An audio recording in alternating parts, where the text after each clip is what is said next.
At Athletic Brewing Co., we know the big game's no time for a bad call, on or off the field. This year, you and your friends can make the best call of the night by bringing Athletic Brews to the party. Whether they're your pick for the night or the perfect fourth quarter audible, Athletic Brewing Co.'s great tasting, non-alcoholic brews can put a win without a hangover in the palm of everyone's hands. Head to athleticbrewing.com to find a store near you and stock up for Sunday.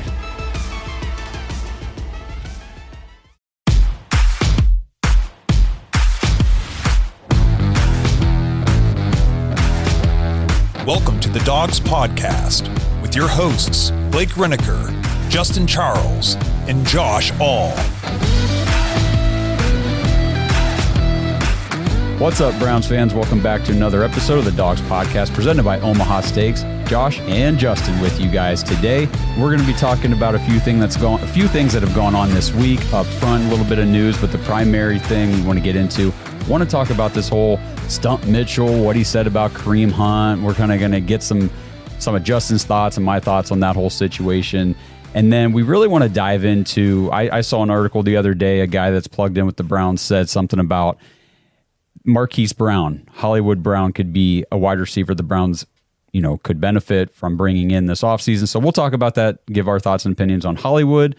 And then at the end, we're going to go ahead and dive into our top 5 favorite Ohio athletes. That was a question that came from Andrew Jackson in our Patreon group in the Dog Pack. So we're going to actually do that on the main show here because that's a pretty cool topic. Definitely want to talk about that. So before we dive into everything, make sure you guys are liking this video. If you're watching on YouTube, please subscribe to the channel. We really appreciate that. If you're listening on audio, we appreciate you guys too. Apple, Spotify, iHeart, Amazon, everywhere that you guys get podcasts. And then last but not least, join the Dog Pack. Like I just mentioned, jointhedogs.com, become an official Dog Pack member on the Patreon page. We will be doing an after hours episode. That's our weekly bonus episode for the Patreon members. We're going to do that after this show. And depending on how time goes here, we may kick over one of the other topics we have for this show, which would be some Taylor Swift discussion. That might be on the after hours. So if you're interested in that kind of stuff, we get a little more loose on the after hours, kind of let things fly a little bit. It's pretty cool. So jointhedogs.com, become an official Dog Pack member. So before we dive into the big stuff, Justin, you were sick. And yes. Everybody was worried about you, man. Everybody's like, oh, Justin's okay, Don't be worried about me. I'm just, I live in a house with 2 children under 4, and they're both in preschool. So, I'm pretty much just a test subject at this point. I have like a good week where I'm like, oh man, I feel great. And then it's followed by, just illnesses I didn't even know existed in this world, but let alone a pre-K classroom. Uh-huh. So that's where we're at. That's where we're at in life right now. I'm feeling a whole lot of dads out there listening to this, just kind of nodding their head, going along. Like, yeah. Yep, mm-hmm, I didn't even know it was a real thing. Didn't even know that was a possibility. But yeah, yes. Well, that's a ton of fun. So since you were sick on Monday, we did not get your opinion on the Ken Dorsey hire. So Browns bring in Ken Dorsey, offensive coordinator. What say you? Okay. So at first, when it first came through, a little disappointed. I'll be honest. We had kind of all talked like on the show and just, we talked with Browns fans in general. I thought we kind of needed an innovator, somebody, a young guy coming in and, maybe cook some things up and maybe a different perspective for Kevin Stefanski. I took a couple days and did a little reading, did a little research. I came away with a few things, right? The biggest one I came away with was Kevin Stefanski is going to be playing, calling plays next year. I don't think that's going to change now. The interesting thing, and I'm not even sold on it. I don't hate it or love it. But if you look at this guy's career, he's been a huge part of the development of some guys, right? So you have him with Cam Newton in 2015 MVP season. You look at Josh Allen's growth, when he was drafted, he's kind of linked in there. Say what you want about when he became a play caller with Buffalo, there's definitely some alarming things that happened.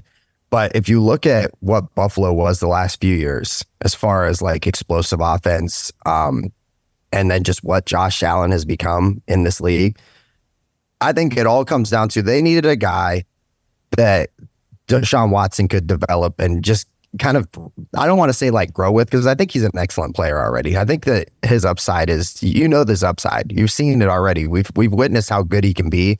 Yeah. But I think that they just need to get back to what works for him. And so if bringing in this guy is the key to that, I think that it's an interesting move. I don't know if it's a win. Even now I sit here and I'm like, did we rush the decision? I think they kind of wanted Kellen Moore a little bit, I think that that's really like the guy that they were kind of targeting. Kellen Moore, maybe there's some other, would have definitely demanded play calling duties. There's no way he would have taken a demotion in that department. I agree. But so if I look at it like that, I'm open to it. And I've always been a very big believer of the front office, right? So I feel like you can't sit here and go, hey, Andrew Berry's a genius, but then question every decision that he makes. I'm a guy that trusts the process kind of guy. You know what I mean? Like, and I really do. I like what they've done for the most part, as far as through the draft, free agency, players they've brought in. So for me, I'm letting this play out. That's my personal opinion of it. But if you look, his track record up until this year had been pretty good. He was involved in a lot of like success for a lot of guys. So yeah, it's interesting to me. Yeah, for sure. And, one thing about, you said, trust the process, trust this front office and everything.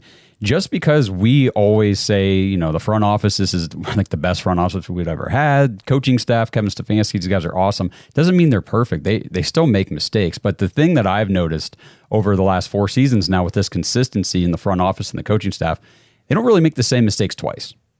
Sure. So, and Andrew Berry talked about that in his press conference last week, where they asked him about his growth development over the last 4 years since he became the general manager of the Browns. And he said, I've learned the most from my failures. Meaning whenever I make a hire or I select a draft pick or I sign a guy and it doesn't work out for whatever reason, I learn from that. And I think that's key. I mean, everybody says, oh yeah, I learn from my mistakes, but I think these guys actually do.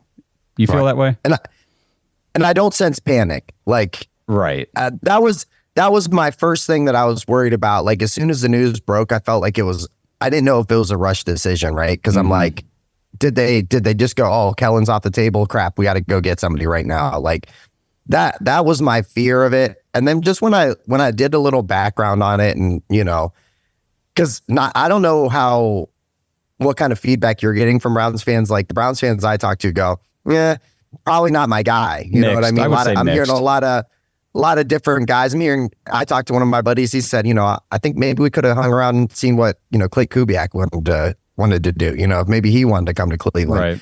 Right. Like I said, I think you just got to trust the process. Buffalo fans will tell you we're stupid.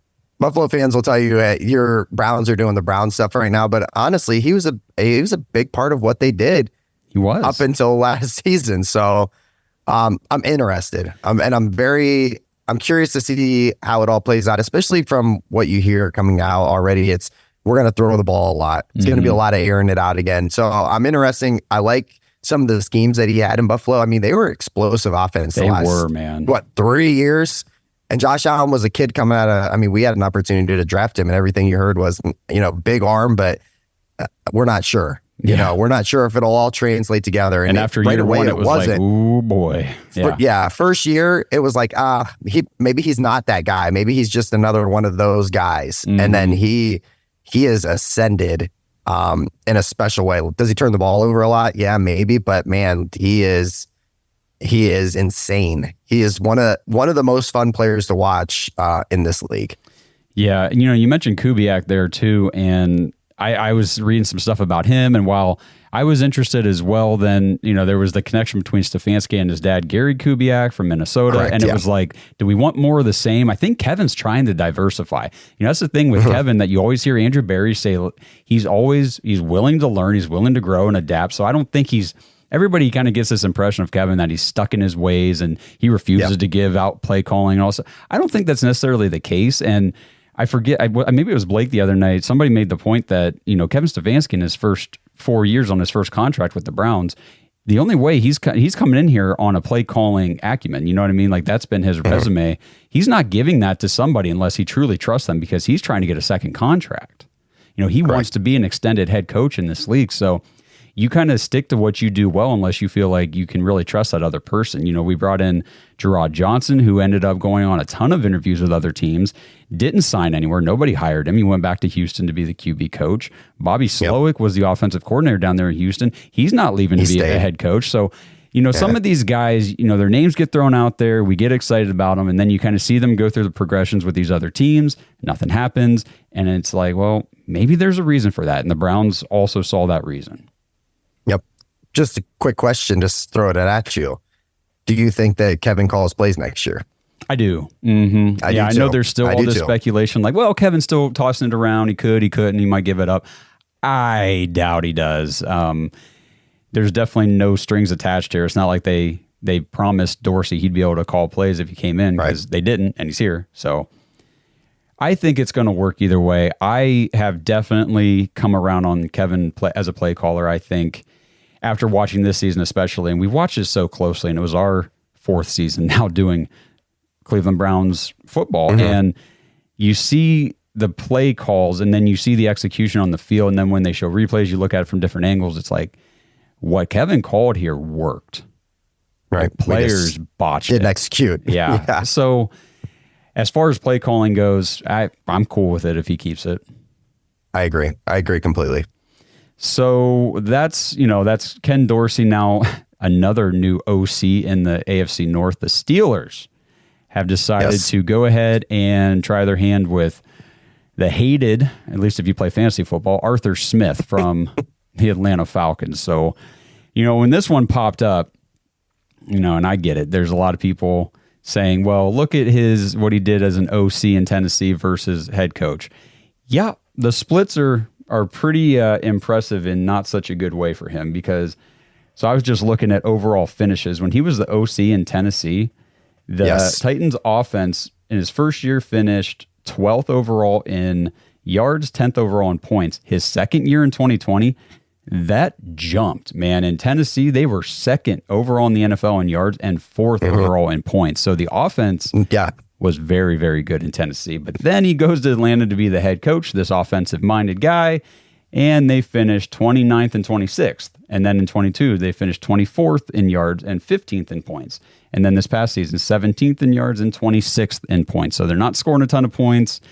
He got knocked for not being able to utilize some serious top 10 NFL draft talent.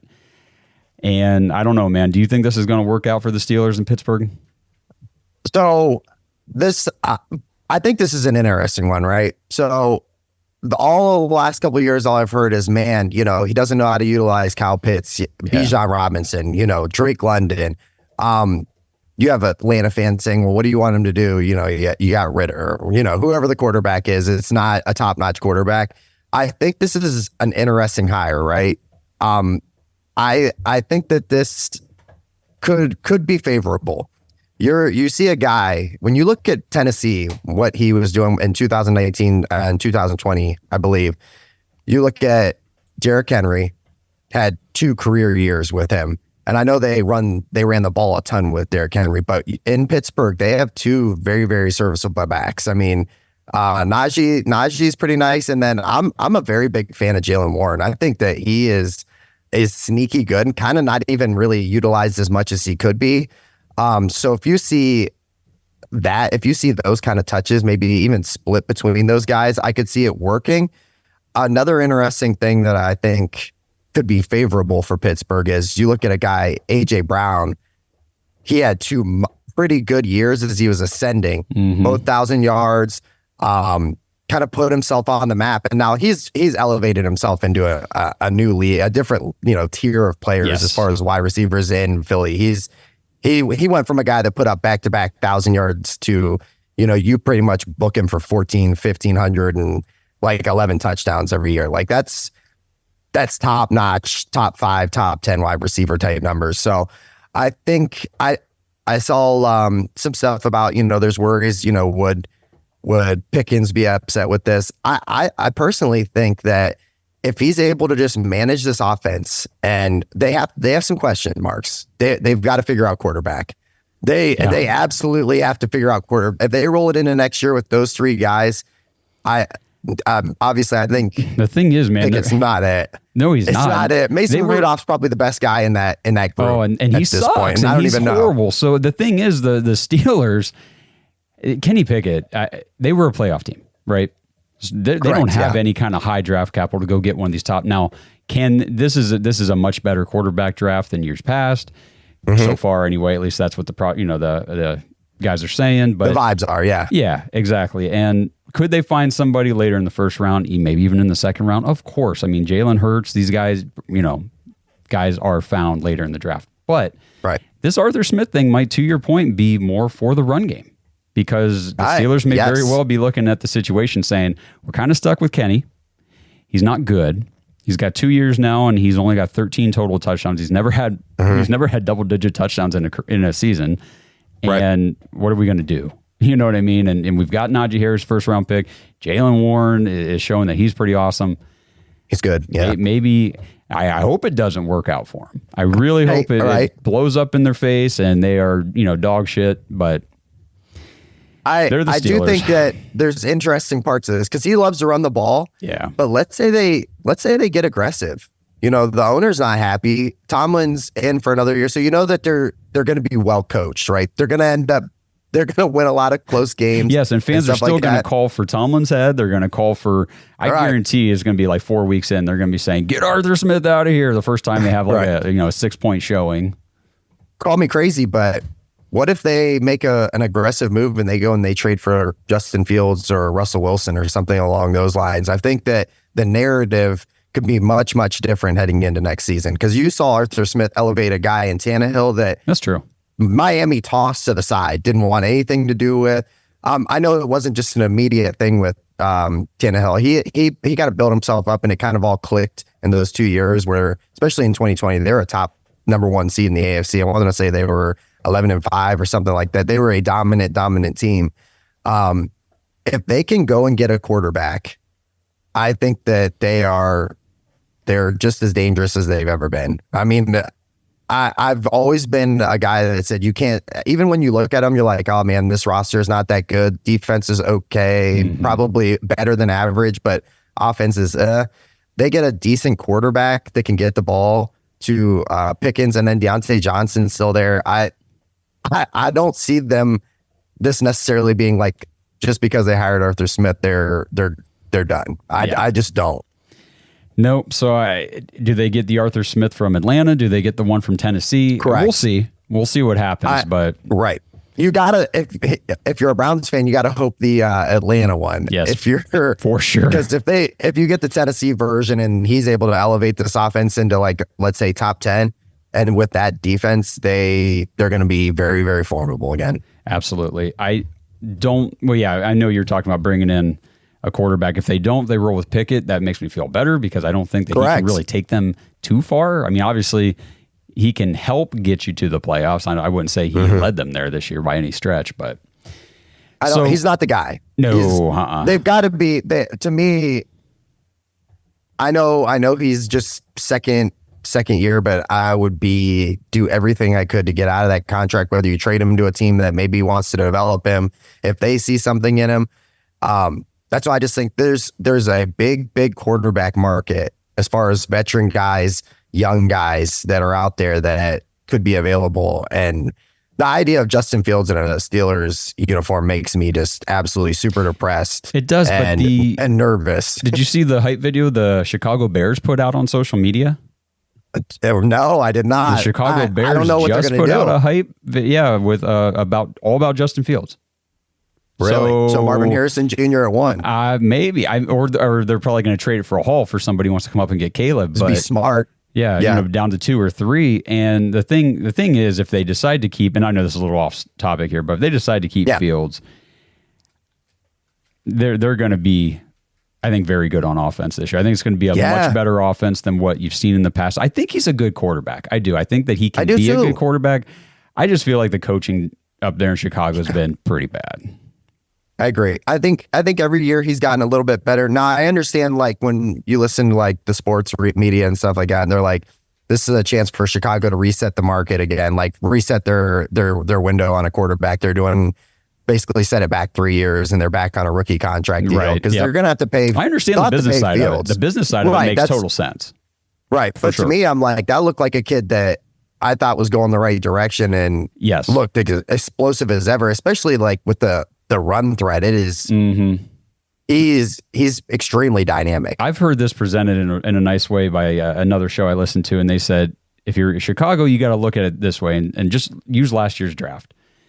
You take a quarterback at 1, you decide to go that route and move off Fields. You are taking a chance that you are landing the next CJ Stroud, potentially. That's awesome. Sure. Or you could be hitting the next Bryce Young. Yep. Right. So if you feel like Justin Fields is somewhere like a nice balance between those two right now, maybe you just roll with him, stock up on more draft capital, move down, get him another elite wide receiver, because DJ Moore, I think, is an elite wide receiver. He is a talented guy. You put those two out there with Justin Fields and get them a little bit more of a running game going, could be good. Could be good. I mean, I think DJ Moore kind of answered the call on whether he was a number 1 receiver in this league last year. He went absolutely crazy, especially like the primetime games. There was that Thursday night game where he went absolutely stupid dumb on, like 200 yards, like 2 or 3 touchdowns. Like, imagine you throw a number 1 alongside him, and then you've got to match up with those guys, and they have. You just think of some of the like Cole Kmet. Cole Kmet's so kind of just undervalued. He's really, really good. Like they're very, very close. I feel like they're just, I don't want to say they're like a poverty franchise because for most of my life they've been rough, but so have we. But I just feel like some of the decision making, like they've never really had a quarterback my entire life. Like I think of the Bears and I go, but Jay Cutler. Like, right. Was it Rex Grossman? You know what I mean? Like, like I'd say Jay Cutler's probably the best one. So like if they can kind of get Fields and continue to get him progressing, man, I think they've got a lot of upside. I don't get the trade Caleb Williams, get Caleb Williams thing. I just don't get it. Yeah, I'm with you. But so before this becomes a Chicago Bears podcast, we're just going to talk about one. No, it's all good, man. We both went down that route, but there's one more move that happened in the AFC North, and then we'll move off of this topic. The defensive coordinator, Mike McDonald from the Ravens, is now gone. He is now the head coach of the Seattle Seahawks. So I just wanted to mention that, just throw it out there so everybody was aware that the Ravens have lost their defensive coordinator. They were pretty darn good on defense this year. Yeah. And, I thought that they said they had an ex-linebacker, what was his name, or that's filling into the defensive coordinator spot. And I haven't really done too much, you know what I mean? I'm not diving down into depth charts of, coaching staffs and stuff like that at this point. But it's kind of it's significant. It's a significant deal. Now, they're a great franchise. We hate to say that, but you know what I mean? Like, I feel like it's just like, I don't think it's going to be like a wheels fall off kind of deal for them. It's like next man up. So we'll see, but very interesting thing. This episode is brought to you by Omaha Steaks. Browns fans, the Super Bowl is decided, and the rat turds are not going to be there. It's the Chiefs taking on the San Francisco 49ers on February 11th. But before the big game, make sure you guys get your orders in at Omaha Steaks. Don't throw your Super Bowl parties or, even your Valentine's Day meals, because let's face it, that's coming up too, guys, real fast. Do not host these events without the best meats and foods available from Omaha Steaks. Right now, when you order at omahasteaks.com/dogs, DAWGS, you will get 4 free pork chops and 4 free boneless chicken breasts with your order. That's 8 free additional items when you place your order right now at omahasteaks.com/dogs. I've been saying it forever. Best steaks, best burgers, steak burgers. Oh my gosh. The best chicken, the best ready-to-eat meals, the desserts. For Valentine's Day, I'm telling you, make sure you add the caramel apple tartlets to your order. She's going to love them. So go now, get it in time for all the big things happening coming up here in February. omahasteaks.com/dogs. Minimum purchase may apply. This episode is sponsored by Factor. Browns fans, get started on your New Year's resolutions with Factor, America's ready-to-eat meal delivery service that takes all the stress out of meal planning and sets you up for success here in the new year. Skip the grocery stores, all the prep work, and the cooking fatigue. Instead, you can get chef-crafted, dietitian-approved meals delivered right to your door. With over 35 meals to choose from per week, including options like keto, calorie smart, vegan, veggie, and more, plus they have over 55 weekly add-ons, you guys have a ton of nutritious and flavor-filled options to kickstart your resolutions. I've personally tried Factor's meals. They are incredible. I got a whole bunch of different varieties of things just to see what I liked, what I didn't, and I'm not exaggerating one bit. I liked them all. You throw it in the microwave, 2 minutes, and bam, you have a nutritious meal ready to go on the fly. And the nice thing is when things get hectic, Factor is totally flexible. You can change your order up every week with plans from 4 to 18 meals per week. You can even pause or reschedule your deliveries anytime you want. So here we go, guys. Let's stress less over our meal times in the new year. Let's get Factor's no prep, no mess meals, no shopping, no cooking, no cleanup. Head to factormeals.com/thedogs50. That's all one word, thedogs50. Use code thedogs50 to get 50% off your order. That's code thedogs50 at factormeals.com/thedogs50 to get 50% off. Happy New Year, everyone. At Athletic Brewing Co., we know the big game's no time for a bad call, on or off the field. This year, you and your friends can make the best call of the night by bringing Athletic brews to the party. Whether they're your pick for the night or the perfect fourth quarter audible, Athletic Brewing Co.'s great tasting, non-alcoholic brews can put a win without a hangover in the palm of everyone's hands. Head to athleticbrewing.com to find a store near you and stock up for Sunday.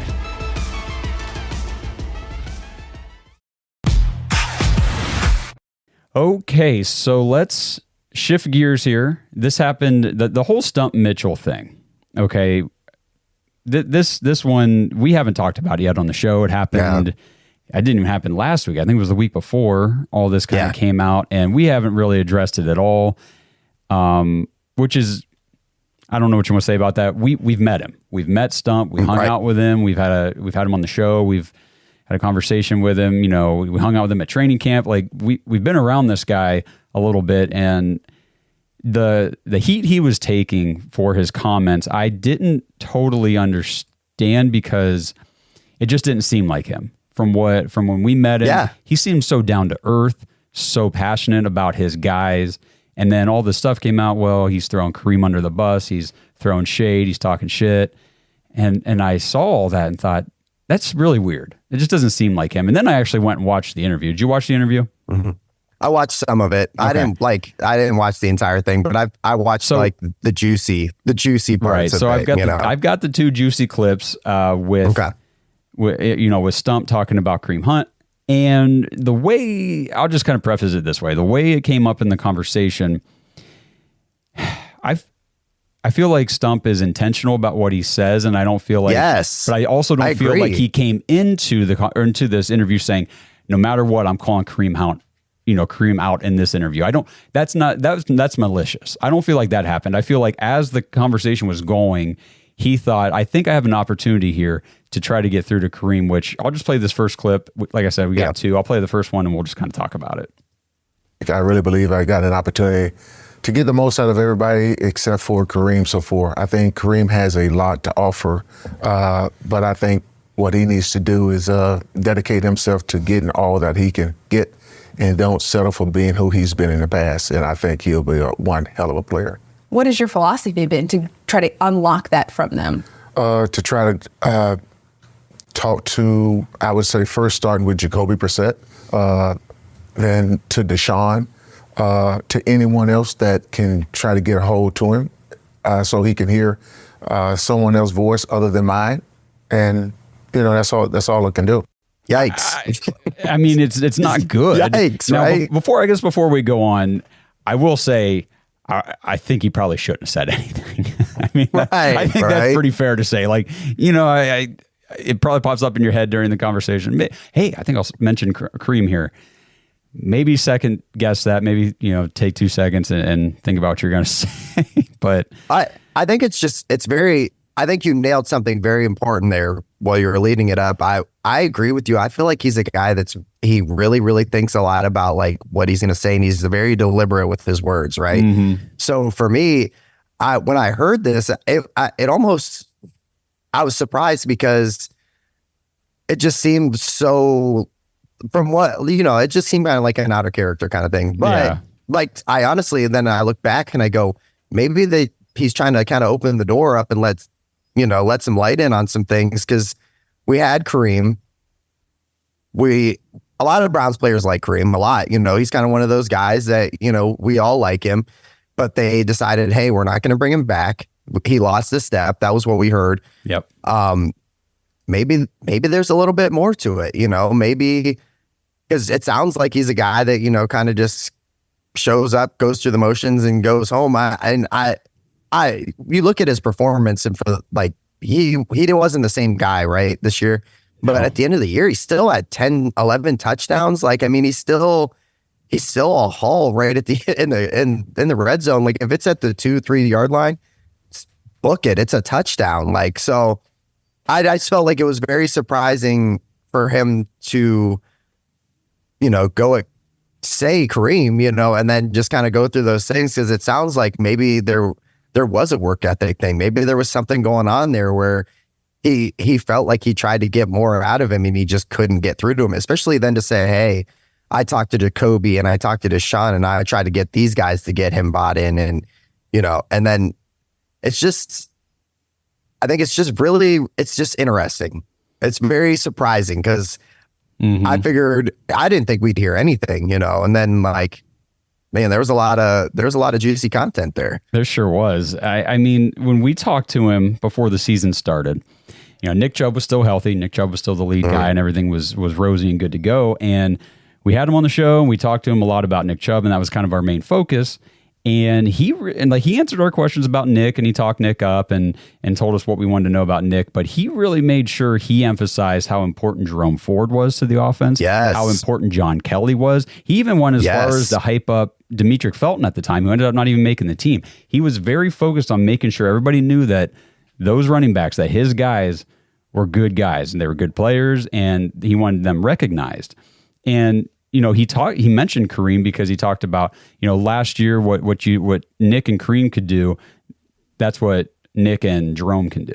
He kind of used that as a comparison, like Jerome Ford can do what Kareem Hunt did. And I didn't really think about it too much until this stuff came out about Kareem's work ethic, but you're right. That's got to be a contributing factor to why they did not bring him back immediately this year until we had to.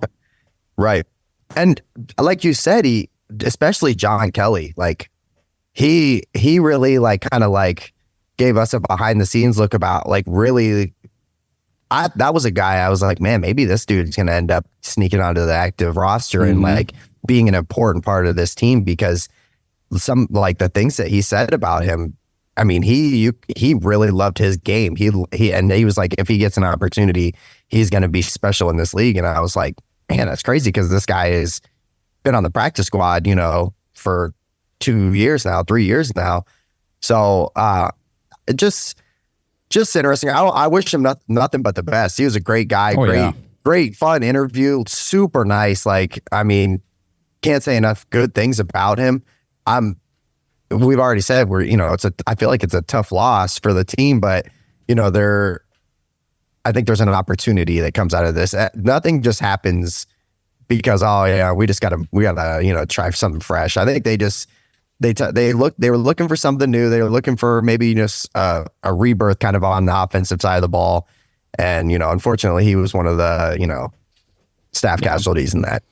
Yeah. So, both of us keep talking about this work ethic thing, and let me play this second clip because that's kind of where that gets brought up. So I'll play this and then we'll keep talking about it. The thing that I couldn't do while I was there is get the best out of Kareem. If they bring him back, I hope the next coach will be able to get the best out of Kareem. As a coach, all you want to do is to make a player better, but I wasn't able to get him to not be the last guy in meetings, not to be out at practice on time. Kareem's a hell of a player, but this is a team game, and I tried to use every avenue that I could with Jacoby Brissett, also Deshaun, those guys talking to her. But timing in this business is everything. So a couple points there with that. One, Kareem Hunt did just undergo sports hernia surgery. So we knew he was dealing with an injury all week, though. I see a lot of people, as soon as people start, we posted too about it on Twitter about he had surgery for the injury and everything. And people were saying, well, maybe Stump Mitchell should have known that he was injured. Guys, he knew he was injured. He was on the freaking injury report every week. Trust me. We looked at these reports every week. It was always the same thing. And we knew he was hurt, but the injury does not stop you from coming to meetings on time, does not stop you from coming to practice on time. And it seems like that was the big thing that Stump was really trying to get out of Kareem was, look, this is a team thing. Everybody else is here. Everybody else is putting in the work. You need to be here. Whether you're injured or not, you need to be here. We expect, as a leader of this team, we expect you to be here. And this obviously was not just a one-year thing, because twice he mentioned trying to get Jacoby Brissett to talk to him. Well, that wasn't this year. Yeah. That was last year. So it was a 2-year situation with Kareem Hunt. And again, we love Kareem. Everybody in Cleveland loves Kareem Hunt. And I guess I'll just throw this out there. It's interesting because the people that always say they hate Deshaun Watson and can't root for him for his off-the-field stuff, I say, did you root for Kareem? But anyway, so don't do that. Hey, chill out. I'm just trying to make a point. Yeah, no, I know. Trust me, I went down that road. Trust me, with multiple Browns players, and NFL players in general. Yeah. That are beloved. But no, the crazy thing is it's reiterated. The second clip is it's the same. I know. It's the same thing.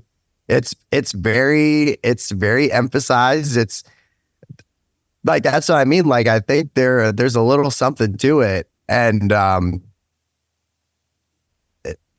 don't know. Yeah. I don't know.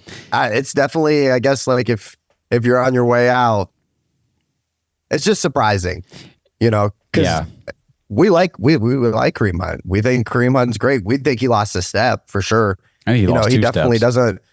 Yeah, he doesn't look like the same guy. And maybe he hasn't been healthy all year. But it's just it's very surprising. Yeah, especially to hear it again. Like it is brought right back to that same point. That he tried everything he could and couldn't. And this is one of the, he's just kind of one of the best. That everybody says he's one of the best running back coaches in the league. Like, this isn't like just a second year, third year coach. This is the guy that people call him the running back whisperer. Like, and he'll get another job. I would think so. But I don't know. There's definitely something there. Yeah, I know in the interview, and you say he'll get another job, and I think he could if he wanted it. But at one point in the interview, he brought up that he's 65 years. I think she was asking him, like, what's the future? He's like, I just turned 65, and he almost at least what I took away from what he didn't say was he might honestly be at the age where he's like, I'm good. I don't need to coach. I don't need to keep doing this. I got a family and other things I want to do. And if he decides not to coach anymore, maybe that was also part of the reason why it's like, I'll just use this one last ditch effort. Because I did not hear, though, any malicious intent in what he said about Kareem. It was more of, I want Kareem to be a great player because I know what he's capable of. It was more of like that,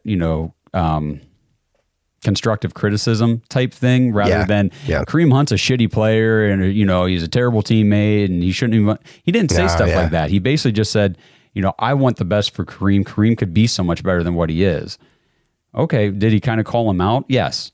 But did he say anything? Twice. Yeah, twice. But I mean, I don't feel like it was nasty stuff that he said about him. It just, I don't know. To me, it just kind of struck like he was disappointed and he was kind of letting it out. I agree. And you kind of reflect, right, at the end of things like that. And, maybe that was like one of the things that I think that is like kind of one of the things that he's taking away from this was like, he wasn't, I don't know personally what was going on between those two. There's obviously some type of friction there or, not alignment, but right. Maybe he's just looking back and going, hey, that was something that I've always tried to get accomplished and just never was able to break through. But the thing is, I don't think you'll hear really anything more than this. This will be something that Browns fans will just kind of regurgitate and bring up. Like, let's say Kareem's not on the team next year. It'll be a talking point. Let's say we call him a few weeks into the year and say, hey, we need a little bit of running back depth. Jerome Ford's not producing like we thought, or, you know, whatever. Maybe we bring him, that'll be a talking point, but, you know, definitely something there. For sure. You want to move into Hollywood Brown? Yes. Yeah. Okay. So surely. And the thing is, I should have brought up the article and everything that I referenced. I didn't, because I just kind of read through it the other night and it was poorly written. I was like, I cannot believe people get paid to do this shit. It was pathetic. And the guy, I feel like that doing this podcast sometimes. Yeah. Okay. So as I'm like reading through it though, it was grinding my gears because I forget the guy's name. I can't even think of it now. And he was just saying how, oh, you know, Marquise Brown fits all these, he checks all these boxes, and all the boxes were essentially like, he's an NFL wide receiver. He's alive. Check. He can breathe. Check. He can run. I'm like, oh, wonderful. He fits the Browns, you dipshit. And it was, right. I did not think it was a very good, whatever. So I guess I'm kind of giving my opinion already on what I think about Hollywood Brown. Okay. And I'll kick it over to you, but before I do, I just don't think he's a fit personally for the Browns. I think we need to get away from these. He's 5'9", 180 pounds if he's wet, and you know we don't need that. I know he's fast, he's got speed, but he's also got an extensive injury history. He's got the freaking foot problem dating back to that Liz Frank injury coming out of college and everything. So I am just not interested in a guy who Spot Track has him, you know, projected market value at like $14.8 million. And he's only had a 1,000 yard receiving season in his career. I'm just, I don't Baltimore, know. I think he's a the rest of them is just, he's a whole guy. Very pedestrian, pedestrian numbers. The rest of the year is like 500-600 yards. You feel the same then? So I think it's interesting, right? There's moments that I think about with Hollywood Brown. The big thing is the speed, right? We always talk about, man, if we could just get a guy that could take the top off of a defense, it was supposed to be Goodwin, you know, like, and maybe it still is, but we've been looking for that guy. We don't have that guy. We got elite route runners. We got a great slot guy that we don't know what we're really doing with him 100% of the time. But, you know, we don't have that deep threat. We don't have the guy that can just kill you with the speed. He's got that speed. He's very good at, you know, his speed is dangerous. The only problem is, and you've touched on it, last 2 seasons, injuries. Now, I'll say this, when DeAndre Hopkins was suspended, those first 6 games with Kyler Murray, he kind of was a stud. You kind of got a glimpse of what he could be as a number 1 receiver. And I thought that would carry into this year. And it just kind of, now Kyler wasn't there. Right, quarterback play. I think they only, I don't think they got to, I think they played 1 or 2 games together. And, you know, there's other guys on that team, Rondell Moore, Michael Wilson, that, you know, Trey McBride. Trey McBride might be the biggest target vulture on that team. But there is, I would say, for $15 million, like, I think that there's some other guys that I would be more interested in. And will we be able to get a hold of those guys? I think you guys already know the list on that. You guys have already touched on it. I think you think T. Higgins. And now he's going to be more than 14 million, but you think T. Higgins, you think like Calvin Ridley, Michael Pittman. Like there's guys that I think have more value with this team. The crazy thing to me is I feel like Calvin Ridley and Amari Cooper are very like scary similar, like both dangerous elite route runners. So I don't know if we need 2 of those on the team. You know what I mean? And Calvin Ridley's getting older. Right. So the idea of Hollywood is, it's exciting, but can he stay on the field? Do we need to pay $15 million to a guy who can't even stay on the field? And he doesn't have any sort of elite production to his record, really. Right. Now, like, if we're airing the ball out all over the place, like, could he be that like smaller frame like a Will Fuller was like for Watson down in Houston? I don't know. But I mean, to me, I just don't think it makes a lot of sense for the Browns. And then from what you read about Arizona's situation, it sounds like Kyler Murray wants him back, you know? So if you're going to go with Kyler, he's going to be your quarterback. You've got him locked into this big contract. You got to give him at least one weapon other than Trey McBride. So I honestly, personally, I think he's going to be in Arizona. I think he'll come back, you know, on kind of an earn it. He'll still get money, but it'll be a very much like you've got to earn it a little bit contract. Well, that's fine with me. Again, he's just not somebody I'm overly excited about. I don't know. He's really fast, but he's not going to be like a guy that you're going to get the update and you're going to be dancing around in your living room. Exactly. And now I said that about Odell Beckham. I can remember the day that we traded for Odell Beckham and I danced around in my living room and screamed, and I didn't even have kids at the time, so I couldn't wake people up. But I remember like high-fiving my wife. That was the kind of excitement level. Did that work out? No. So but he had elite production, it's not like, it's not like a complete loss. If we don't go and get that guy, there's guys in the draft, but I think there's a little something with this T. Higgins. If they can just not franchise tag him, if they franchise tag him, we're done. Well, he's not coming to Cleveland. Tag and trade too. Now, are they trading with the Browns? I don't think so. Bro. No. Hell no. But that's what I mean. They would have to be like a sign and trade. And like, to me, that's the biggest thing. I think they franchise tag him, and you read that a lot. Like, they're going to probably franchise tag him if they can afford to. And then it'll be like a sign and trade kind of deal. And there's just no way in hell I see Cincinnati trading in division. And then you have to go up against that guy twice a year. Not a chance. Nope. I'd love it. I think it's very exciting. The idea of like him and Amari together. For sure, man. You got your young receiver for the next 5 years at least. I mean, he's only 20? He's young. 24-ish. Yeah, he's not. He's super young and extremely talented. And Deshaun Watson, he's very interested in bringing him in, but I just don't see it happening next year.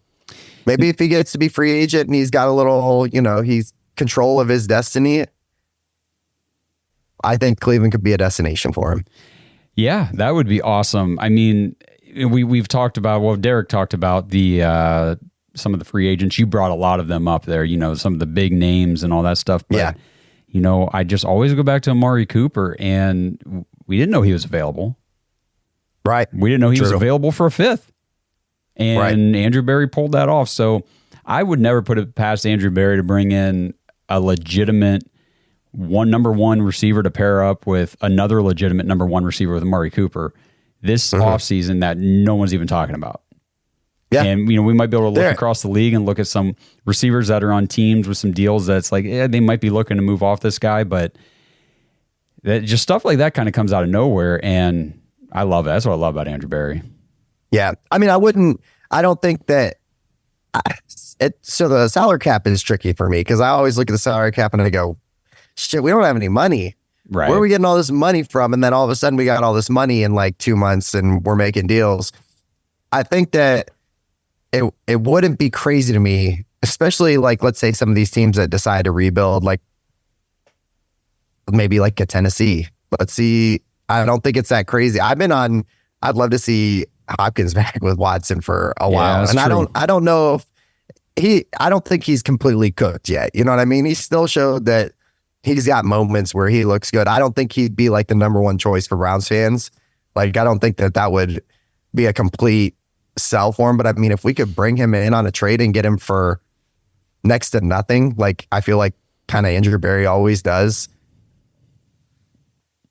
we're going to throw the ball a lot. That's all I've heard. We're going to throw the ball a ton. So let's see what happens. Draft nights, it seems like it's far away, but it really isn't. I think that he can make it really, really interesting. I think you're right. Speaking of draft night, we'll be probably doing night 2 again, I'm guessing, since that's when the Browns pick. So stay tuned for all that information. But that's exciting, man. The offseason, as soon as football's over, at least for, we still have the Super Bowl, but Brown season's over. And it's like, okay, we got some time here before thinking. No, we really don't, because free agency opens up here in not too long. It's already February. That's going to be in March, and then April rolls around, it's the draft, and then all of a sudden it's summer and mini camps, and we're back in the stadium watching football again. So things go quick. That's why we always tell you to subscribe to the channel so you don't miss anything new. We're doing a lot more content now, guys, so stay tuned. Make sure you're sharing it with everybody. So before we get out of here, me and Justin are going to give you our top 5 Ohio athlete legends. And I don't know how you have your list set up, but if you're able to, I'd like to go 5-1. Does that make sense? I can try to make that happen. You can try to make, okay. So I can try that. I'll give my number 5, and then okay, you give your number 5, and we'll kind of go back and forth. How's that? We can try to make that work. Yeah. Okay, cool. So if we've got any overlap here, again, we haven't talked about this. I have no idea who's on Justin's list, nor he mine. And if we have overlap, that's cool. But I've got some notes on my number 5, 4, and 3. My number 2 and 1 are what I deem as no notes needed. So we will get to that. But number 5 for me is AJ Hawk from the Ohio State AJ Hawk Buckeyes. Interesting. So I just put in here, AJ Hawk from Kettering, Ohio, played high school at Centerville, college at the Ohio State, of course, for the Buckeyes. Freshman on the 2002 national championship team, first team all Big Ten from sophomore to senior. In 2005, he won the Lombardi Award for best linebacker in college, went number 5 overall in the 2006 draft by the Packers. He finished 3rd in voting for the Defensive Rookie of the Year award that year, and he was on the Super Bowl 45 championship team for the Packers in 2010. So I got AJ Hawk at number 5. This episode is brought to you by Manly Bands. Browns fans, I have an exciting new sponsorship partner for you guys, and it is crazy how it all happened, okay? So I'm getting married soon.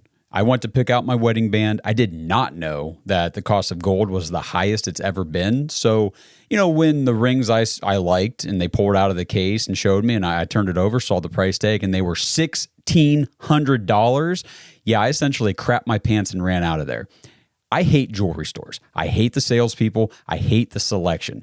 We went, and again, true story here, 7 different stores looking for a ring, and all of them had the most pathetic selection imaginable for men. So I said, screw it. I went to manlybands.com, and everything after that point was an incredible experience. Their selection is huge. All sorts of styles, materials. Guys, they have wedding bands made from Jack Daniel's whiskey barrels, meteorites, and even dinosaur bones.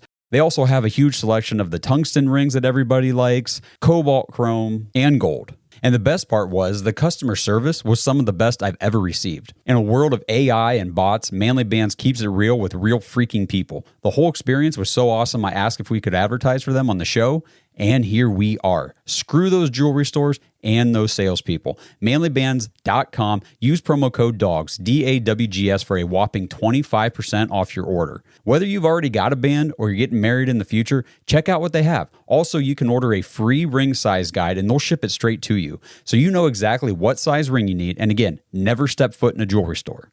And also for you big fellows with the big hands, guys, they got rings up to size 20. Rings come with free engraving in the US, and they send you a free silicone band with your order. It's unreal. These guys are the best. Manlybands.com. Promo code DAWGS for 25% off your order. For me, I might be a little biased here. I went with CJ McCollum. And I don't know if that's going to resonate at all for you. Yeah. CJ McCollum, kid that I went to high school with. I didn't go to at the same year as him. He was about 6 years younger than me, so he was more with like my sister's age group. But a kid that like came up through Stark County. I'm from Stark County. Once I came over to the States, originally out of the UK. Shout out all my British, British people out there. But a kid that like you knew he was going to be good, and then holy crap, like just he never kind of slowed down. Like he was really good in high school, but he was kind of smaller, and then kind of got bigger, and then just his college career was epic, and then he's still very, very good in the NBA. I mean, I wouldn't put him in like 50 greatest of all time type deal, but like a guy that's he's good though. A good player in the NBA. Yeah, and especially like somebody that like grew up, I don't know, 5-10 minutes from where I live now. It's pretty epic. That's pretty cool. So at number 4, I've got Josh Cribbs. Now, this one deviates from, he's the only one on my list who wasn't born or grew up in Ohio, but he was born in Washington, D.C., played high school in D.C., but he came to Kent State, which is just up the road from us, right up close to you, and that's where he played college. Stuff about Josh Cribbs I didn't realize. He was the only player in NCAA history to lead his team in both rushing and passing in 4 different seasons. He set Kent State's single-season combined yardage record in 2003, which then Julian Edelman beat him in 2008. Both those guys were quarterbacks. He was a UDFA by the Browns in 2005, return specialist, one of the best of all time, 11,113 kickoff yards, 2,375 punt return yards, and 11 total return touchdowns. So, he went to Kent State in Ohio, played for the Browns in Ohio. He's still in Ohio doing Cleveland things, and I love me some Josh Cribbs. Okay, I'm keeping it local again. All right. Keeping it local. Another guy that went to the same high school that I did. Oh, geez. Shout out Glen Oak High School in Stark County, Canton, Ohio. I'm gonna go with Ohio State great Dustin Fox. There we go. I was hoping he was on your list. I'm keeping it low. I'm keeping it local. I'm trying to, well, at least for now. Dude, so Dustin Fox was so much fun to watch at Ohio State, and that's why I had AJ Hawk on my list because, I was young when those guys were playing football, and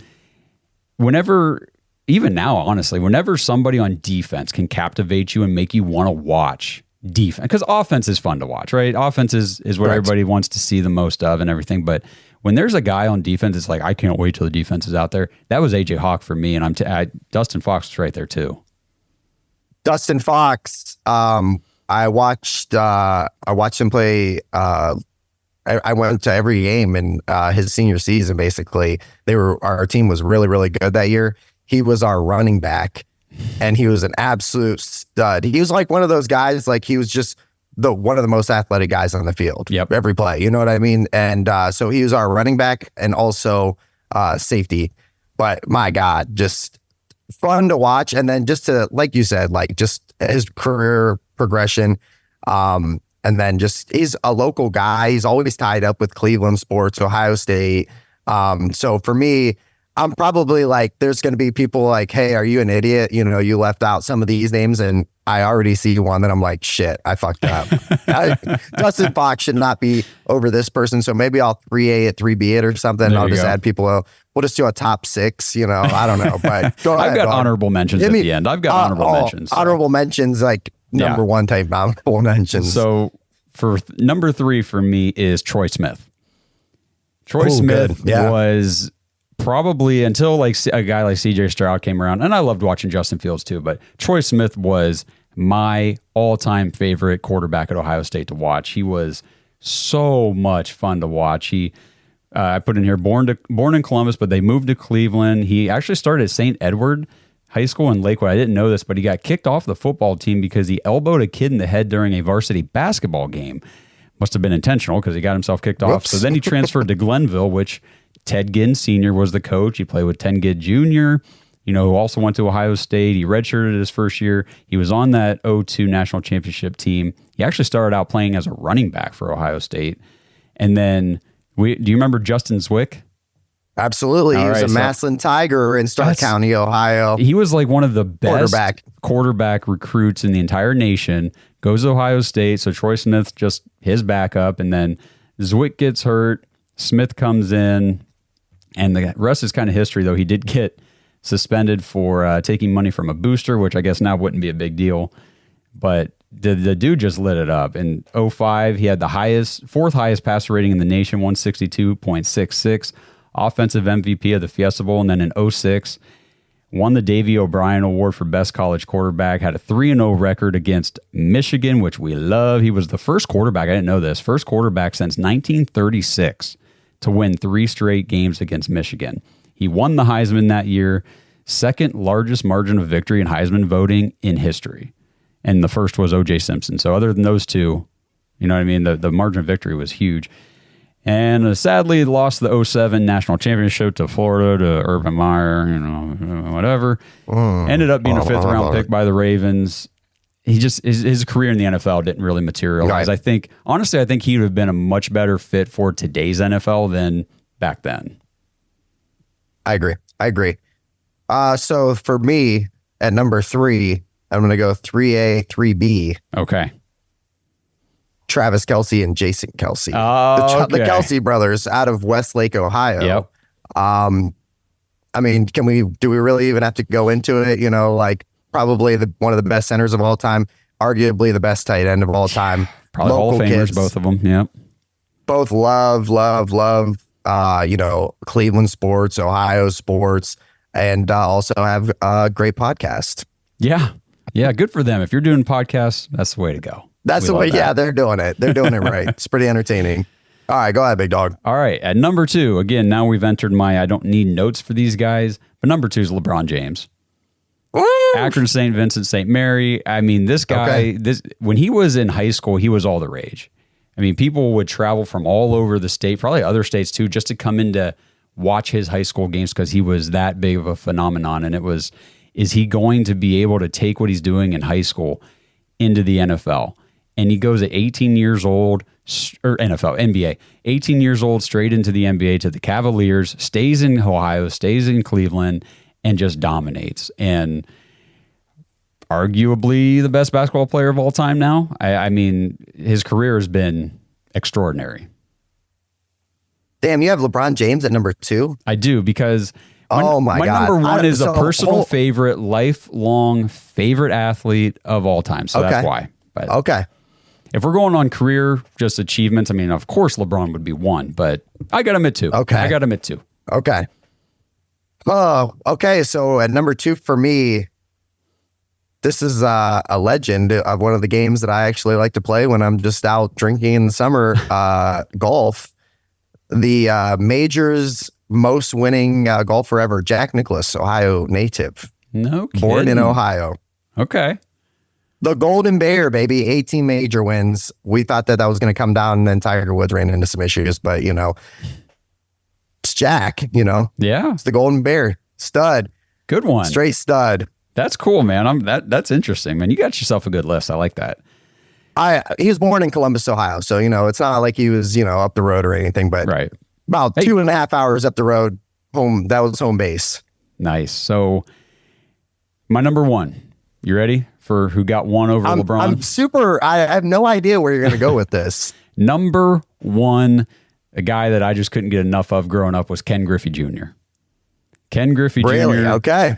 Was not born in Ohio, but moved to Cincinnati when he was like 3 years old. Played high school in Cincinnati. His dad played for the Reds. You know, he ended up getting drafted by the Mariners, but then came back and played most of his career with the Reds. Ken Griffey Jr. made baseball for me when I was a kid. I mean, I loved all the players. I followed baseball a lot when I was a kid. I don't give 2 shits about it now, but he was that guy for me. The way his batting stance, I wanted to be Ken Griffey Jr. I wanted to play center field. I'm a right-handed thrower. I wanted to throw left-handed. I wanted to be Ken Griffey Jr. and hat backwards, bro. Yep, batting. I wore my hat backwards to school all the time, man. There's a swagger about him. I mean, it's still, I think he kind of set the tone for, you know, many generations of future baseball players. I know as a kid, when you were playing baseball like in the backyard, that's the guy you wanted to be. You know what I mean? When you lined up. Yep. Hall of Famer now. So Ken Griffey Jr., number 1 for me. What about you? For me personally, it's got to be LeBron James. Okay. I figured that's who you had at 1.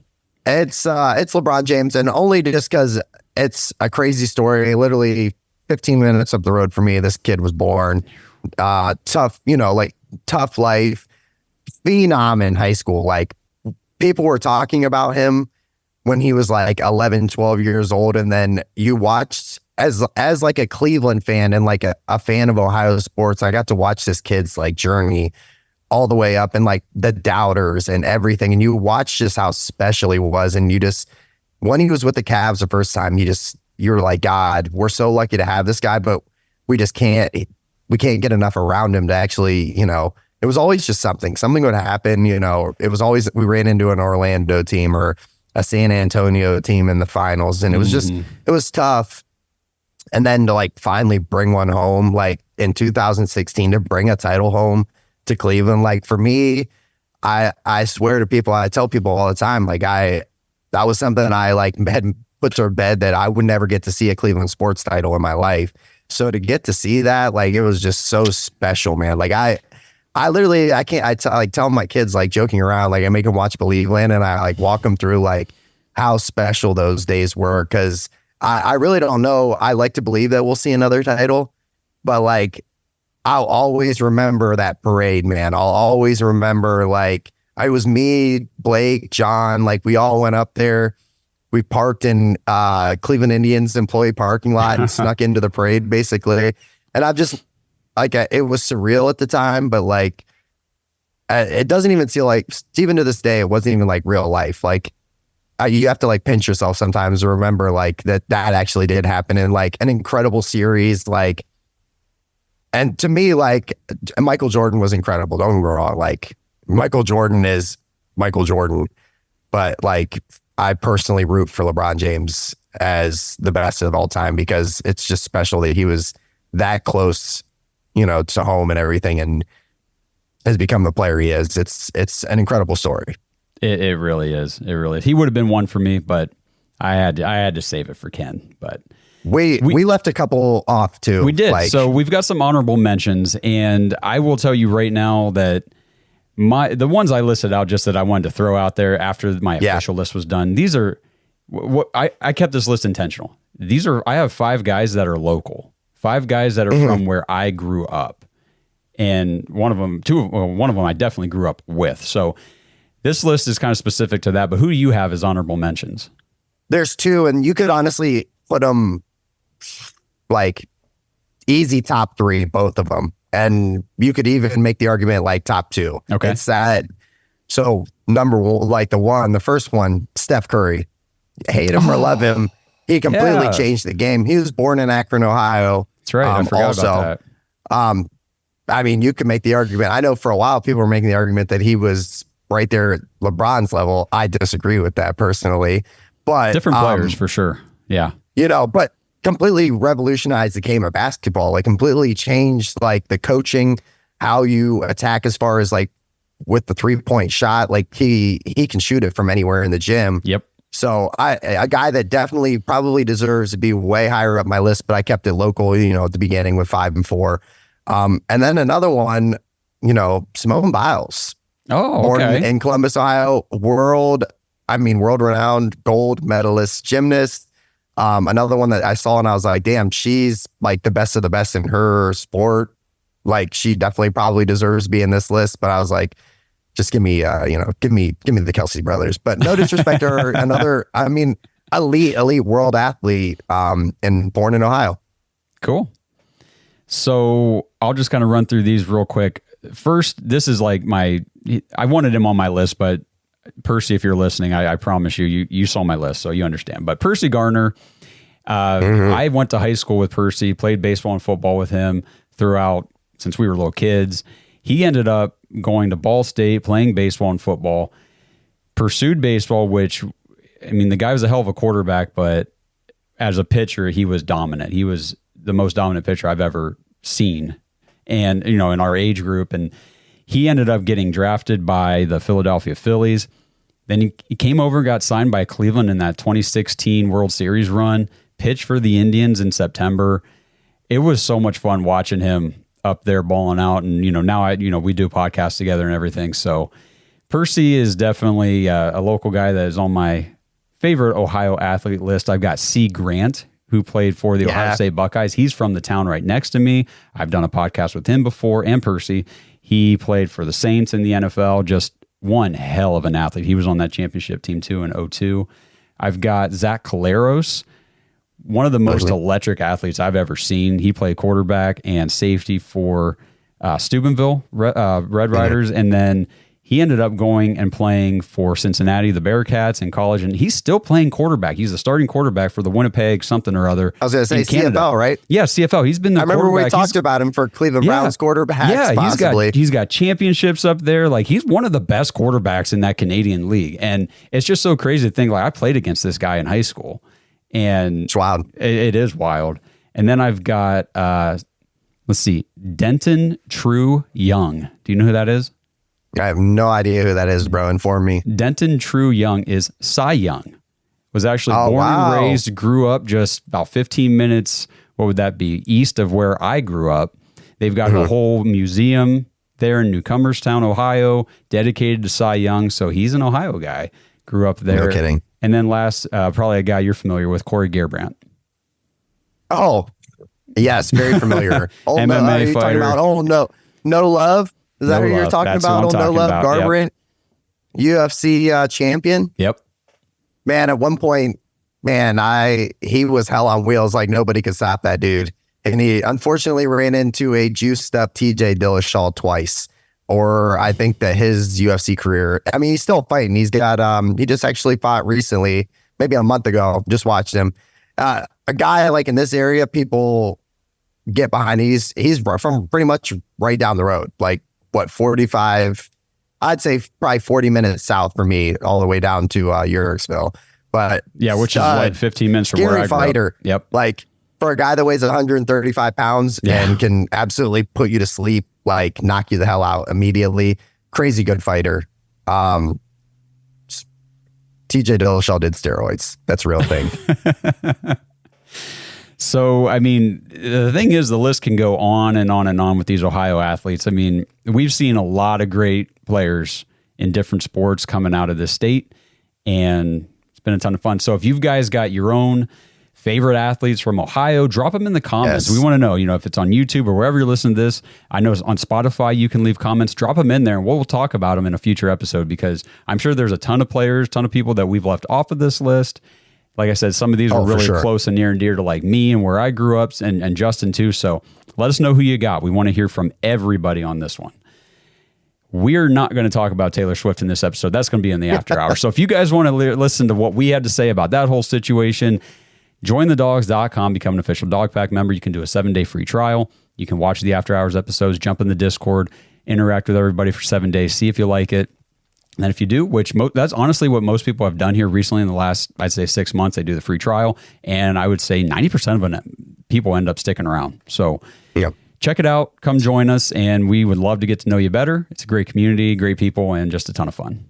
So, Justin, let's wrap this sucker up and get over to the after hours. What do you say? Absolutely, brother. Let's do that. All right. Appreciate everybody watching, listening. And until we talk to you guys next time, let's go Browns.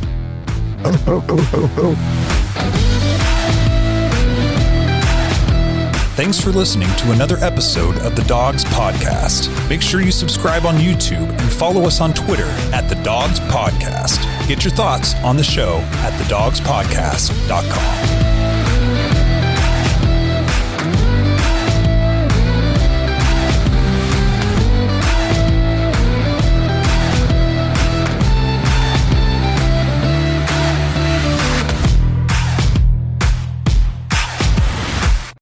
At Athletic Brewing Co., we know the big game's no time for a bad call, on or off the field.